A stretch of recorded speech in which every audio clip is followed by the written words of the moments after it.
ஈரேழு ஜென்மங்கள் எடுத்தாலும் உனை சேருவேன்.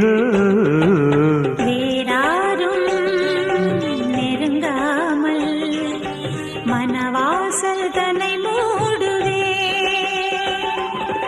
உருவானது நல்ல சிவரஞ்சனி, உனக்காகத்தான் இந்த கீதாஞ்சலி.